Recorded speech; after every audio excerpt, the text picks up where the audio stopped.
A man fears his wife is not hearing as well as she used to, and he thinks she might need a hearing aid. Not quite sure how to approach her, he calls the family doctor to ask for advice. Here is a simple test you can do, the doctor tells him. Stand about 40 feet away from her and speak in a normal conversational tone to see if she hears you. If not, go to 30 feet, then 20 feet, and so on until you get a response. That evening, the wife is in the kitchen cooking dinner, and he is in the living room. He thinks to himself, I'm about 40 feet away, let's see what happens. Honey, what's for dinner? He asks.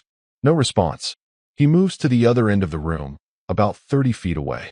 Honey, what's for dinner? No response. He moves into the dining room, about 20 feet away. Honey, what's for dinner? No response. He stands in the doorway of the kitchen, about 10 feet away. Honey, what's for dinner? No response. Finally, he walks right up behind her. Honey, what's for dinner? She turns around and looks at him with annoyance. For the 5th time, Harry, it's chicken.